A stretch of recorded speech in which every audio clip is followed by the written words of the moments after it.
Fala pessoal, está começando mais um Empoeirados, eu sou o Luciano. E eu sou o Leandro. E aí, Luciano, o que a gente vai falar hoje na dica? Leandro, hoje a gente vai mostrar 10 dicas para você usar corretamente o seu serrote japonês. Para não quebrar, para não amassar, para não estragar o dente, para não quebrar o dente, para não torcer o serrote, para não quebrar o...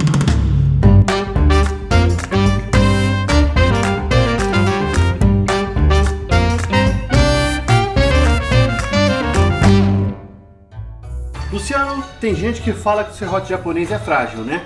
Sim. Mas é por isso que nós estamos aqui hoje, para tentar explicar para vocês que não é que ele é frágil, às vezes vocês estão usando errado. Exatamente. E acontece de quebrar. A gente participa muito de eventos, não agora, né, que está um pouco mais difícil, mas a gente percebe às vezes que o primeiro corte que a pessoa faz, o primeiro contato com o serrote, existe aí alguns pequenos, né, gargalos. Gargalos que acabam...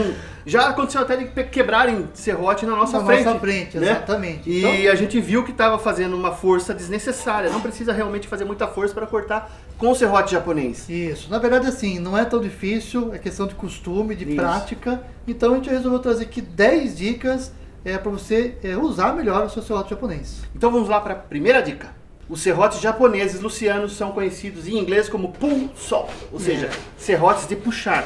Você corta puxando, não empurrando. É por isso que eles têm uma lâmina fina e eles não dobram, porque você vai puxar, Exato. Não vai cortar, não vai dobrar a lâmina, certo? E no começo parece até meio estranho, né, você cortar puxando, mas depois com o tempo você vai ver que é muito mais fácil cortar puxando do que empurrando, como os serrotes tradicionais. Então, muita atenção quando você for usar um serrote japonês pela primeira vez, porque se você fizer força no empurrar e ele travar, ele pode dar aquela envergada, é né? bem provável que quebre.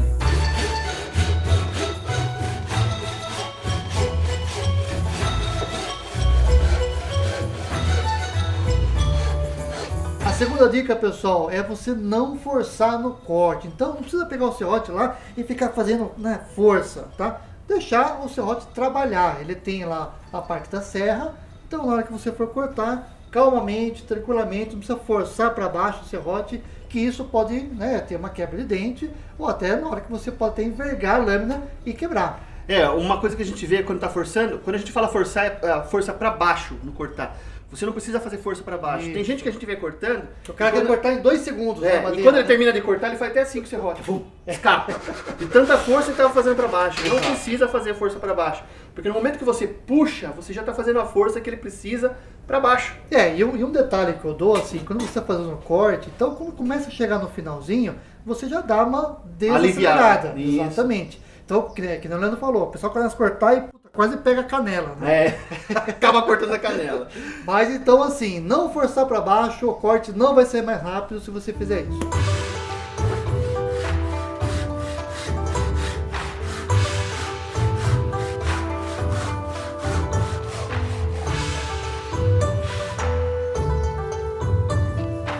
Terceira dica, use totalmente a extensão do serrote. Tem gente que fica fazendo corte, que a gente fala corte de 2 centímetros, né? Ele fica... não vai render. Tente usar toda a extensão da linha de dente, né? Da linha de dentes do serrote. Você vai cansar muito menos, você não vai fazer aquele movimento rápido, o seu corte vai ficar mais bonito, vai melhorar no acabamento, não vai ficar cheio de risco, né? Sim. E você vai perceber que rende muito mais também.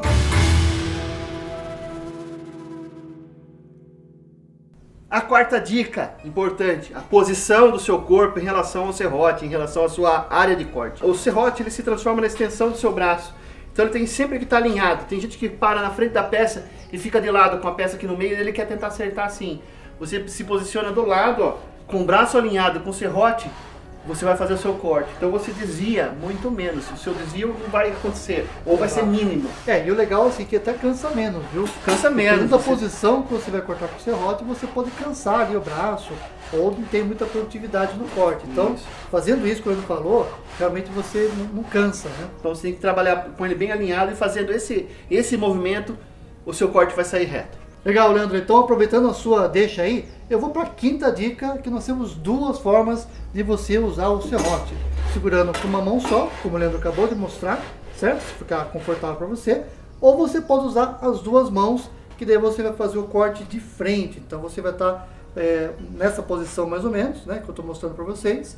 Você vai ter essa visão aqui do serrote de frente. Isso. Tá? Isso ajuda muito se você gosta de realmente se posicionar de frente com a peça. O serrote japonês te permite fazer isso, segurar com as duas mãos.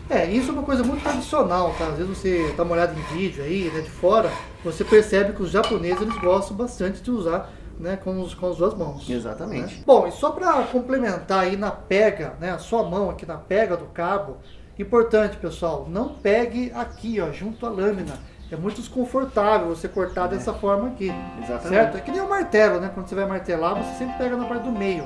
O serrote não é diferente. Então, pega aqui no meio, né? Eu, por mim aqui, eu gosto de ficar nessa parte aqui do meio. Ou você pode pegar aqui também, um pouco mais para baixo do cabo, que vai depender muito do seu gosto mesmo, né? De você se acostumar, né, a sua pega aí no seu serrote. Mas geralmente no meio ou aqui. Fechou?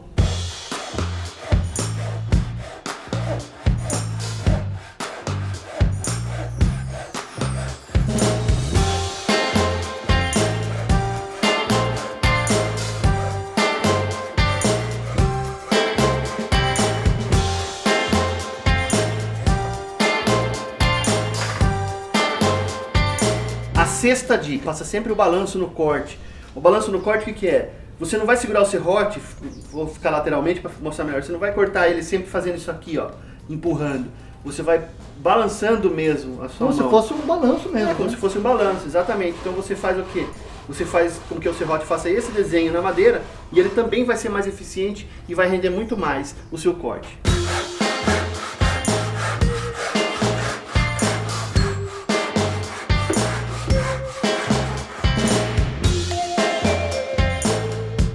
Sétima dica, muito importante, quando você estiver cortando alguma madeira, o seu posicionamento, tudo o que a gente falou até agora, é muito importante para que você não torça o serrote também. Procure não torcer o serrote, não fazer esse movimento, ficar fazendo esse movimento no corte, ou pior ainda, se posicionar muito aqui e tentar cortar com ele fique fazendo curva assim, ó, com a lâmina. Se você envergar ele dessa forma, fazendo força, vai provocar quebra geralmente na base do serrote. Na base, tá, ou okay? até no dente, né? Também. Também.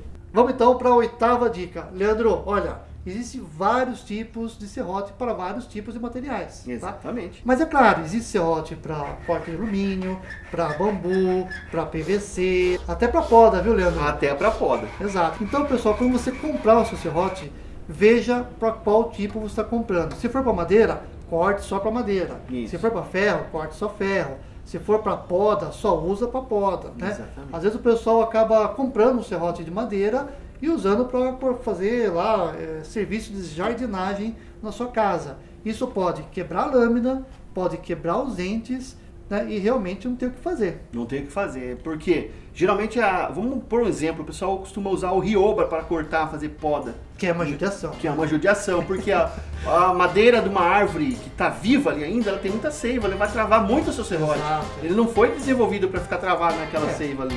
E os dentes para poda são diferentes. São maiores, tá? né? São maiores, tal, é uma outra tecnologia. Então, assim, cuidado na hora que você for usar o seu serrote e ficar usando para cortar qualquer material. Isso não pode fazer. É isso aí.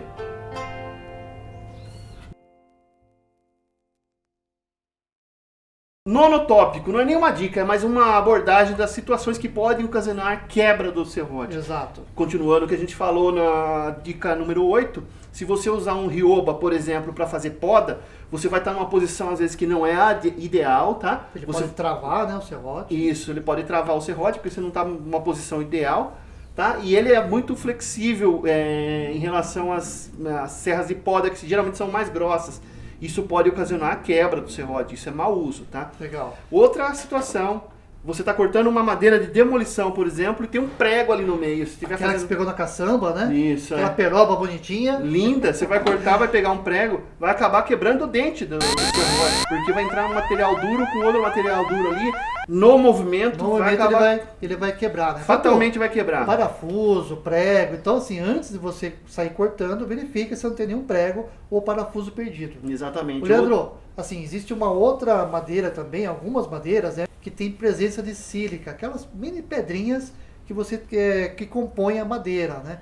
Então isso também, se você pegar uma sílica numa madeira, pode ocasionar também a quebra do dente. Até madeira de demolição também, às vezes vem com cimento, a gente nem percebe, tá com cimento colado ali. Você vai cortar numa obra, por exemplo, se você estiver cortando e tiver um cimento na madeira ali, vai quebrar o dente também. Vai quebrar o dente. Uma outra situação é, poxa, se você está cortando ali, né, infelizmente cai o serrote no chão, Isso. né, de alguma forma, ele também pode quebrar o dente. Tá. Outra coisa, você tá andando com o serrote alegre pela oficina, bate em algum lugar, se ele bater certinho no dente, também vai quebrar, né? Vai quebrar, né? Pode acontecer isso, É. então muita atenção. Exato. Assim, lembrando, pessoal, que o dente ele não é eterno, tá? Realmente é um serrote como qualquer outro e ele vai quebrar uma hora. O nosso aqui, nós já temos assim, bastante tempo e olha, não tem um dente quebrado, tá? Porque realmente a gente segue, né, todas essas dicas que a gente está dando para vocês, para você manter melhor o seu serrote e durar mais. Porque olha, é uma lâmina espetacular. Chegamos então à 10ª dica. Dica número 10, que eu vou deixar para você, Leandro, para você fechar com chave de ouro. Vai. Obrigado. Fala aí, vai. Esse cabo aqui é ratã natural, tá? Então ele é uma fibra que as pessoas usam e é uma fibra natural. Ela não dá pra você padronizar tipo uma fibra com 1 metro sempre ou com 2 Exato, metros sempre. Eles, Cada então, uma tem um tamanho, né? Cada uma tem um tamanho, cada um tem uma especificação, dependendo da época que foi colhida, como foi colhida. Então alguns defeitinhos, ele aparece assim, ó. E não é nem defeito, é a própria... É a junção, né? Na verdade, a emenda, né? Tem emenda, isso, tem cabos inclusive que tem 3 emendas aqui, porque eles vão colocando, aí emenda ali Depois outra. começa o outro, Isso, né? e começa outra. Geralmente essa parte de emenda fica na parte de trás do serrote, que eles colocam de um lado só, então não fica pra frente e pra trás, fica de um lado só. Mas acontece, porque é uma fibra natural, não tem como padronizar o comprimento dela. Exato. E também algumas partes que parece que está descascado, que vem. É também característica da fibra natural, vir a ser descascado. Mas eu tenho uma observação muito importante a se dizer. Vamos lá. Esse serrote aqui, ó, ele é o que a gente usa praticamente quase do começo do Empoeirados e o cabo é o mesmo. Faz uns 4, 5 anos, né, mais ou menos, né? E ele assim, tá bem sujo, tá bem usado. Até o papelzinho aqui já tá bem usado. A gente apresentava eles em eventos também, muita gente usava. E o ratã ainda está preso no cabo, não soltou até hoje. Então, por mais que ele tenha ele é bem resistente e assim, é questão de estética mesmo, viu, pessoal? Isso não vai influenciar em nada na hora que você for cortar com o seu serrote japonês. Não, tá? isso é uma característica mesmo do serrote e não é um defeito, não é um né? defeito, não é um problema de produção. Então, assim, é o que torna o serrote único. Cada serrote é único. Então é isso, pessoal. Se vocês gostaram desse vídeo, é claro, não esquece de dar o joinha pra gente e assinar o canal. Também ativa o sininho para ser lembrado de novos vídeos. Compartilha pros amigos e comenta aí embaixo, pessoal. Se tiver alguma dúvida, comenta que a gente vai respondendo. Fechou? Até o próximo vídeo. Um abraço e até mais. Até.